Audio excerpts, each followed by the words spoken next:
અમદાવાદમાં આરોપીઓનું પોલીસે સરઘસ કાઢ્યું છે। 8 આરોપીઓને પોલીસે જાહેરમાં જ સરઘસ કાઢ્યું હતું। આતંક મચાવનારાઓને પોલીસે કાયદાનું ભાન કરાવ્યું છે। પેલેડિયમ મોલ પાસે આતંક મચાવનારાઓનું સરઘસ નીકળ્યું છે। પોલીસે આરોપીઓને સાથે રાખીને રિકન્સ્ટ્રક્શન કર્યું, જાત નિરીક્ષણ કર્યું। વસ્ત્રાપુર પોલીસે 8 આરોપીની ધરપકડ પણ કરી હતી। ખુલ્લી તલવારો સાથે દાદાગીરી કરતા આ અસામાજિક તત્વોને દબોચી લેવાયા છે, પકડી લેવાયા છે અને હવે તેમનું સરઘસ પણ કાઢવામાં આવ્યું છે। અસામાજિક તત્વો આ વિસ્તારની અંદર બેફામ બન્યા હતા। તાત્કાલિક પોલીસે એમની ધરપકડ પણ કરી છે અને વધુ તપાસ પણ હાથ ધરી છે।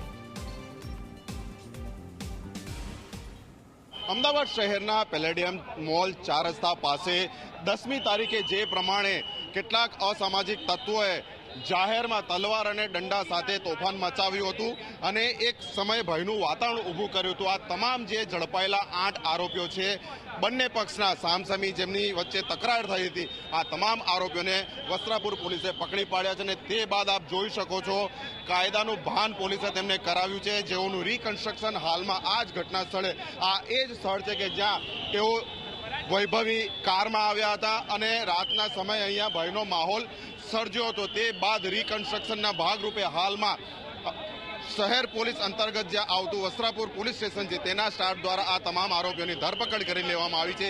એક પછી એક આ તમામ આરોપીઓને પોલીસ વાહનમાં અહીંયા ઉતારવામાં આવ્યા છે અને આ જ ઘટના સ્થળે કે જ્યાં તેમને જાહેરમાં તલવાર અને દંડા દર્શાવી લોકોને ડરાવવાનો પ્રયત્ન કર્યો હતો, એકબીજા ઉપર હુમલો કર્યો હતો। એટલે આ તમામ જે આરોપીઓ છે તે પોલીસ હાલમાં તેમની પૂછપરછ કરી રહી છે, કઈ દિશામાંથી તેઓ આવ્યા હતા, કઈ રીતે આખી ઘટનાને તેઓએ અંજામ આપ્યો હતો। એટલે કાયદાનું ભાન કરાવવાની પ્રક્રિયાના ભાગરૂપે અમદાવાદ શહેર પોલીસ દ્વારા આ તમામ આરોપીઓને અહીંયા લાવવામાં આવ્યા છે અને આગળની કાર્યવાહી હાથ ધરી છે। કેમેરા પર્સન શૈલેષ બગડા સાથે અર્પણ કાયદાવાલા ઝી મીડિયા, અમદાવાદ।